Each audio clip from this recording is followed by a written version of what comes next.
जिसे अलक्ष्मी कहते हैं, जिसे देवासुरों ने रत्न नहीं माना था, मैंने उसका 15 अध्याय मुख्यतः हैं। उदय जी, अमूमन होता नहीं है।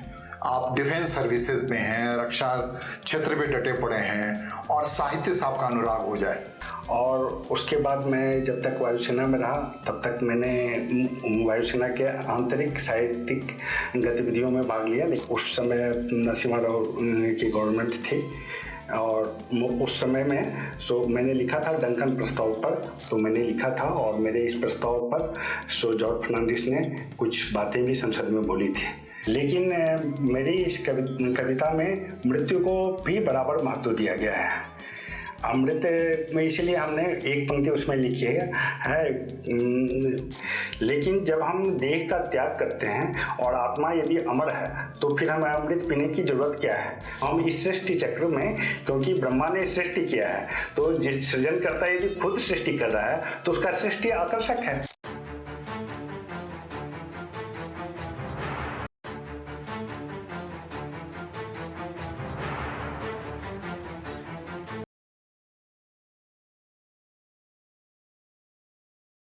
नमस्कार, आज नए रंग नए रूप में आलोक कुमार टॉक्स पे आपका स्वागत है। मैं हूं आपका दोस्त आलोक कुमार।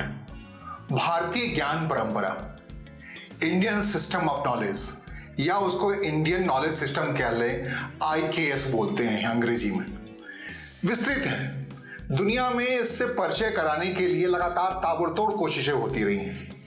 एक प्रकाशक है भारतीय ज्ञानपीठ, कभी झांकिएगा, एक से एक किताबें वहां से आई हैं इस ज्ञान परंपरा को विस्तारित करने के लिए, उसको वाहित करने के लिए। भारत सरकार की अच्छी भूमिका है उस संस्था में।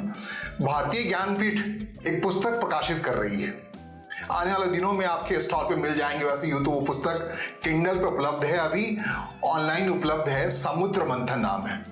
समुद्र मंथन कहते ही आपको आभास हो जाएगा भारतीय ज्ञान परंपरा की ही बात है। और ये परंपरा अगर वायु सैनिक के जरिए आया है, जिसने आकाश में विचरण करके भारत को देखा हो, भारत की सीमाओं को देखा हो, समुद्रों को देखा हो, तमाम चीजों को देखा हो, उसके अंदर ये उद्वेलित भावना है कि भाई ये समुद्र मंथन पे कुछ लिखना चाहिए। तो बड़े सौभाग्य की बात है, आज मेरे साथ सार्जेंट उदय प्रकाश जी हैं। स्वागत है सार्जेंट साहब आपका। ये भावना कैसे आई समुद्र पे लिखा जाए? समुद्र पे, नदियों पे लिखते हैं, तालाब पे लोग लिखते हैं, नालों पे लिखते हैं, छोटे छोटे नलकूपों पे लिखते हैं, आपने समुद्र को क्यों चुना? सबसे पहले तो मैं आपके दर्शकों को नमस्ते बोलूँगा, और आपने इतना अच्छा परिचय मेरा और मेरी पुस्तक का दिया। समुद्र, आपका प्रश्न है कि समुद्र विषय क्यों चुना। आप यदि घर से बाहर निकलते हैं तो स्वाभाविक रूप से आदमी को अनंत में सुख मिलता है। क्यों आप बाहर में सुखी होते हैं? क्योंकि आप जिस अनंत के पार्ट हैं उस अनंत से एकाकार महसूस करते हैं। इसलिए विस्तृत गगन को देखने में और विस्तृत सागर को देखने में हमेशा सुकून मिलता है। और जब आप कभी भी तारों भरा गगन या ऐसे भी विस्तृत गगन देखिए या विस्तृत सागर के किनारे बैठिए तो आपका स्वतः मन शांत हो जाता है और कुछ न कुछ भावनाएं आती हैं जो शायद उस अनंत से आती हैं और हम माध्यम बन जाते हैं कुछ लिखने के लिए। ये थोड़ी देर पहले आपसे बात हो रही थी, ये मैथोलॉजिकल सब्जेक्ट जो है, हमारी मान्यताओं के आधार पर जो सब्जेक्ट है, वो एक सीमा रेखा खींचती है। हमारी मान्यता मतलब एक हद है उसका, अनहद नहीं है वो। एक हद में हमसे अलग लोग हैं दुनिया में। क्या थोड़ी देर पहले आपसे बात हो रही थी, भाई 800 करोड़ आबादी, उसमें 100 करोड़ लोग हैं, हम लोग 140 करोड़ हैं। उनको ही ये मैथोलॉजी पता है, समुद्र मंथन क्या है, या फिर उसके बारे में कहीं ना कहीं पढ़ा है, लेकिन दुनिया की बाकी आबादी को नहीं पता है। तो क्या भारतीय वायु सैनिक होने के नाते सिर्फ भारत के लोग को ही बात पढ़ाना चाहते हैं या दुनिया के विहंगम दृष्टि दिलवाना चाहते हैं इस पे? आपका प्रश्न बहुत अच्छा है। हम विहंगम दृष्टि ही रखते हैं, क्योंकि जब भी हम ज्ञान की बात करते हैं, स्रोत कोई भी हो, ज्ञान सबके लिए होता है। और यह स्रोत मुझे इसलिए आकर्षित किया, खास करके आपने पूछा कि जो हमारे अपने धार्मिक परंपरा से लिया गया स्रोत। सबसे पहले मैं आपको अपने धार्मिक परंपरा की ही बात बता दूं कि बहुत लोग, यदि कोई भी आदमी प्रश्न करता है कि हमारा धर्म ग्रंथ क्या है, तो हिंदू या सनातन जो भी बोलिए, कोई सही उत्तर नहीं दे पाता है। वो बोलते हैं, कोई बोलते हैं वेद बोलते हैं, कोई बोलते हैं उपनिषद, कोई पुराण, कोई गीता रामायण, सब अलग अलग बताते हैं। वो सब सही हैं लेकिन पूर्णतः सही नहीं है। हमारे यहाँ कहा गया है कि शिव यानी कि कॉस्मिक यानी ब्रह्मांड से ज्ञान निकला, पार्वती के मस्तिष्क में गया यानी कि प्रकृति में आया, और प्रकृति से वासुदेव ने ग्रहण किया, क्योंकि हर एक व्यक्ति के अंदर एक देवता निवास करते हैं जिसे आप आत्मा कहते हैं। मैं कह सकता हूँ कि मैं हूँ, वो सारे वासुदेव हैं। तो उन्होंने उस ज्ञान को ग्रहण किया और अपना मत बनाया कि जो मैं उसको कैसे समझ रहा हूँ, वही हमारा धर्मशास्त्र है, आगम निगम। तो इस आगम निगम के ज्ञान परंपरा से न तो विज्ञान को भेद है, न किसी धर्म को इससे कोई भी भेद है, क्योंकि ये हर एक मनुष्य कुछ समझता है प्रकृति यही अपने चराचर से, और उसी समझ को विकसित करता है। तो इस दृष्टिकोण से समुद्र मंथन में भी अलग अलग पात्र हैं। जब मैंने उसे पढ़ा, और आज तक ये समझा जा रहा था कि देव और असुर एक दूसरे के विरोधी हैं, और विष्णु ने उनके साथ छल किया मोहिनी के रूप में। मेरा प्रश्न मेरे मन में ये आता है, आपके प्रश्न के बीच में रोकता हूँ। आपके प्रश्न से दर्शकों के अंदर में उत्कंठा बैठ रही होगी। मैं सार्जन साहब को बिठा दिया हूँ। एक बात बताना जरूरी है, शुरू में शायद बताने से रह गया। पूरा इनकी जो रचना है, इनकी कृति है, काव्यात्मक है, काव्य के जरिए लिखा है। एक कोई छोटा सा खंड सुना दे ताकि उत्कंठा लोगों को जागे। क्या लिखा है? उसकी एक पंक्ति है, थी देवासुर के मध्य खड़ी, लावण्य रूप ले अमृत घट, जिसका जी चाहे वह ले ले, गतिमान सृष्टि जड़ नियति तत्व। इसमें गतिमान सृष्टि मैंने कहा है मोहिनी के नृत्य को, और जड़ नियति तत्व अमृत को कहा गया है कि अमृत पी करके लोग जड़ हो जाते हैं। ये साहित्य का अमृत है जो अपने हिसाब से उदय प्रकाश जी बाँच रहे हैं, उलीझ रहे हैं। और क्या बातें इसमें लिखी हैं, और कितने खंडों में है, या फिर कितने पन्नों में है, अलग अलग कृतियां किस कालखंड में आपने कैसे कैसे रचना की है? ये रचना पूरी सभी 14 रत्नों का और एक हाशिए का रत्न, जिसे अलक्ष्मी कहते हैं, जिसे देवासुरों ने रत्न नहीं माना था, मैंने उसका 15 अध्याय मुख्यतः हैं। उसके अलावा उपसंहार और मंगलाचरण। कितने पन्नों की किताब है ये? किताब टोटल 266 पेज की है। कितनी कविताएं हैं इसमें?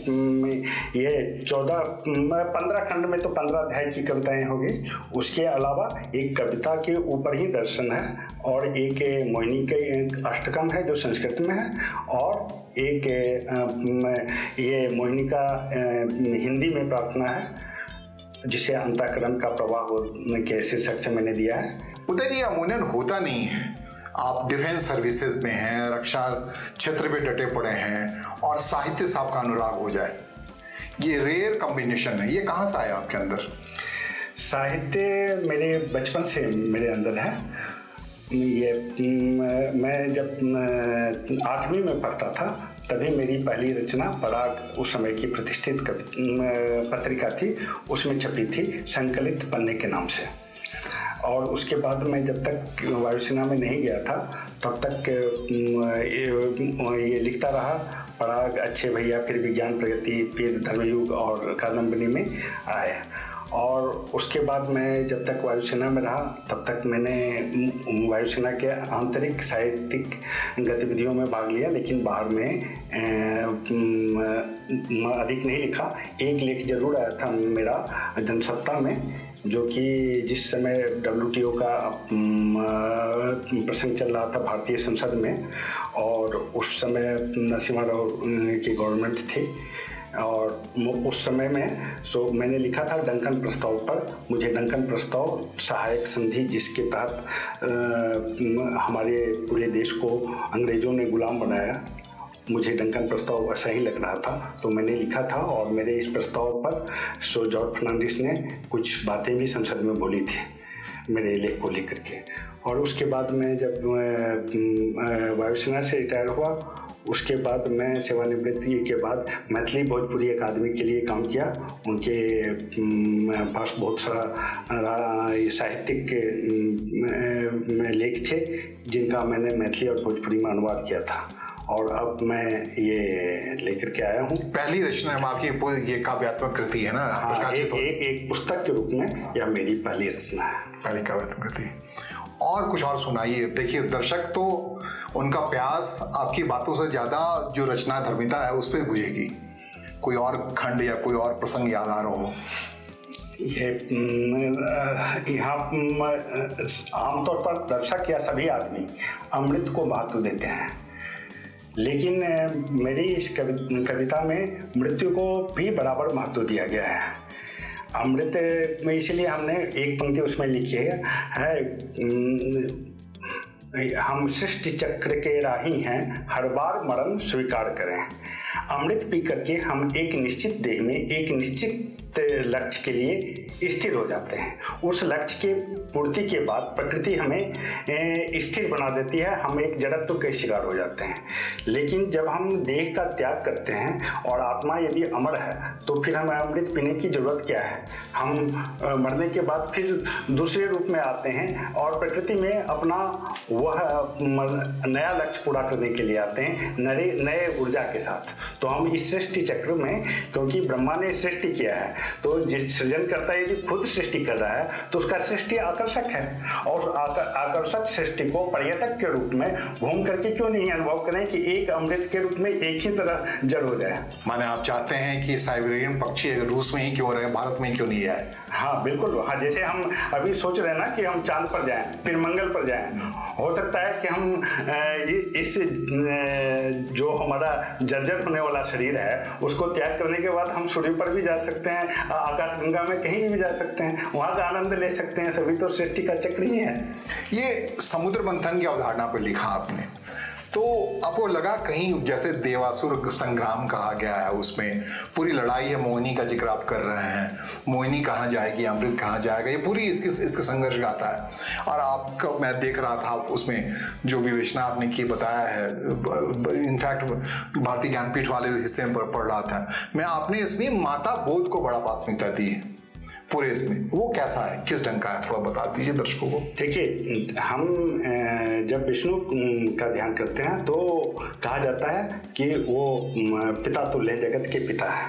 यदि उनका स्त्री रूप देखें तो जगत की माता है, जो कि हमारे पोषण करने के लिए आई है, प्रकृति का रूप है। प्रकृति किसी के साथ छल कैसे कर सकता है? क्योंकि सभी तत्व, देव को मैं एक तत्व मानता हूँ, असुर को एक तत्व मानता हूँ। किसी भी तत्व में विरोध नहीं होता है। हमने एक को खलनायक बना दिया, एक को नायक बना दिया, ऐसा कुछ नहीं है। बल्कि प्रकृति न तो किसी से छल करती है, लेकिन उनके गुणधर्म के अनुसार जो चीज़ उनको चाहिए वो उन्हें देती है। तो मोहिनी एक माता की तरह है जिसके विभिन्न ये शिशु, विभिन्न प्रकृति के तत्व उनके शिशु जैसे हैं, और माता उन्हें समुद्र मंथन के माध्यम से विकसित कर रही है कि जो ये इतना श्रम करोगे तो ये मिलेगा तुमको, ये कुछ आएगा। जैसे झुनझुना आया तो एक शिशु को झुनझुना दे दिया, तो दूसरा देखता है करे उसको तो झुनझुना माँ ने दे दिया, अब वो रोने लगता है। दूसरे को माँ आइसक्रीम दे देगी तो वो भी रोने लगेगा, पाले वाला तो उसको आइसक्रीम दे दिया, वो झुनझुना छोड़ करके आइसक्रीम की तरफ आएगा। यदि आप देखें गहराई से तो समुद्र मंथन भी ऐसा ही है। हर एक तत्व को बराबर हिस्सा मिला है और उसके गुणधर्म के अनुसार बना है, जो कि देव नियामक हैं सृष्टि के, उनके लिए स्थिरता जरूरी है। जैसे कि आप किसी देश में जाते हैं, राजधानी में, वहाँ पर गवर्नमेंट होती है, गवर्नमेंट की स्थिरता जरूरी है क्योंकि उसको लॉ एंड ऑर्डर मेंटेन करना होता है, तो वो स्थिर रहेगा। लेकिन जो उद्योगपति हो, किसान हो, वो अब जहाँ उनको सुविधा होती है वहाँ जाते हैं और देश को अपने ढंग से विकसित करते हैं, उनको स्वतंत्रता होती है। तो इसलिए अमर जो है पदाधिकारी होते हैं, तो देवता पदाधिकारी हैं, असुरगण जो है ना वो, या और वो सारे आते जाते देश के नागरिक हुए जो देश की उन्नति करते हैं। मतलब आपने अमरत्व का बड़ा अच्छी व्याख्या की, पदाधिकारी अमर है, जिनके हिस्से अमृत आ गया है। हाँ, जैसे एक पदाधिकारी यदि रिटायर हो जाता है तो उसका जगह लेने के लिए तो दूसरा आ जाता है। वो पद तो यदि प्रधानमंत्री है, प्रधानमंत्री का पद तो कभी खाली नहीं रहता है। जी, वो एक खाई हायरार्की है। अब किंडल संस्करण पहला आया, हाँ, हार्ड कॉपी आ रहा है ज्ञान भारती ज्ञानपीठ के जरिए। और एक आपने बात चीज से पहले कही थी, ऑडियो बुक भी आप रिलीज कर रहे हैं, कब है ऑडियो बुक, कब ला रहे हैं आप इसका?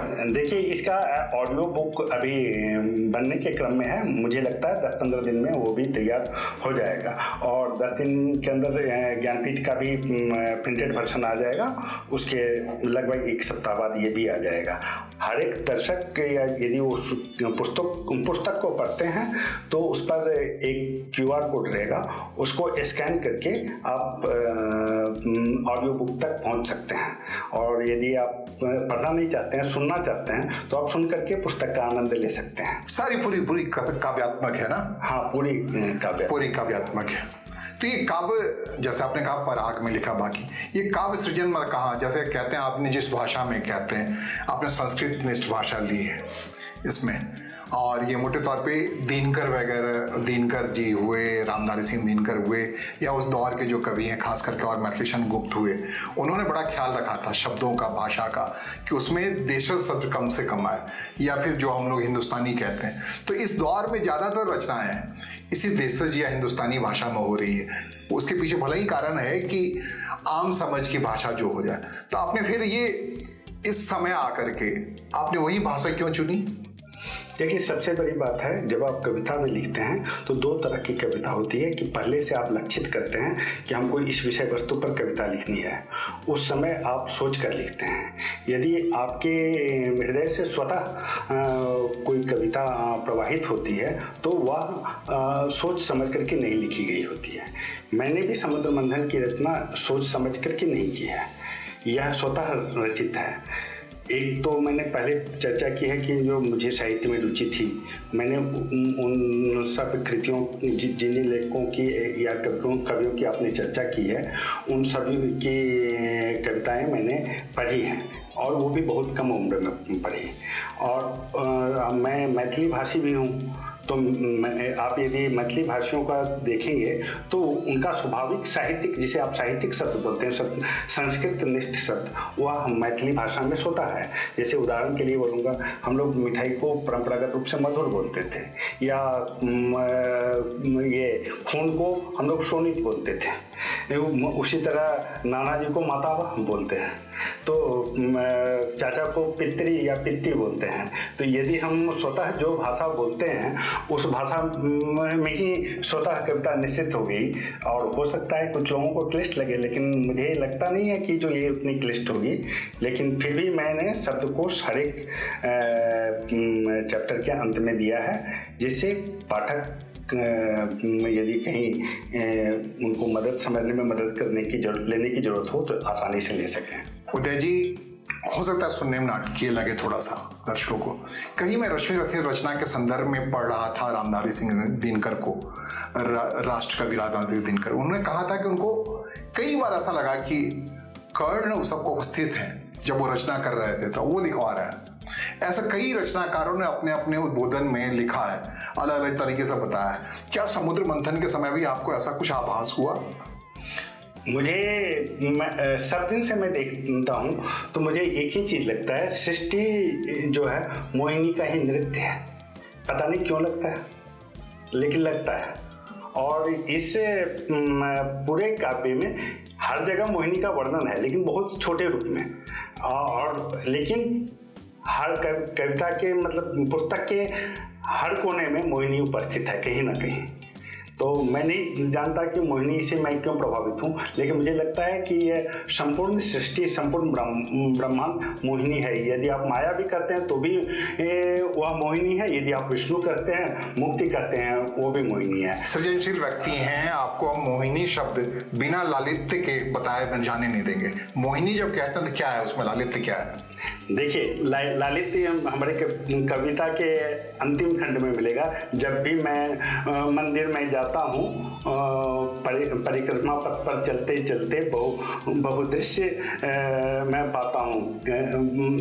मतलब जब भी आप मंदिर जाते हैं, आप या कोई भी व्यक्ति, तो पहले परिक्रमा करता है। कहीं पर प्रस्तर प्रतिमा होगी, कहीं पर श्रृंगार होगा, कहीं पर कोई बगीचा बना होगा, कहीं कोई चोर उचक्के भी होंगे, कहीं भिखारी भी होंगे, कहीं गंदगी आदमी पत्थर वगैरह फेंक दिया वो भी देखते हैं, और कहीं अच्छे साधु संत या फिर कहीं बहुत धार्मिक व्यक्ति भी मिलते हैं, बुद्धिमान भी व्यक्ति। तो ये सारे सृष्टि के बहुविधि रूप हैं। तो मैंने यही बोला कि ये सृष्टि के जो बहुविधि रूप हमको मंदिर के चारों ओर परिक्रमा करते हुए मिलता है, तो मोहिनी नहीं है तो और क्या है। फिर हम उस सारे लालित्य को जो देखते हैं, वो सारा लालित्य मोहिनी है, उससे इतना कुछ है नहीं। और जब हम मोहिनी का नृत्य देख लेते हैं, तो अंत में हम गर्भगृह पहुंचते हैं, जहां भगवान विष्णु उपस्थित हैं, वही केंद्र बिंदु है।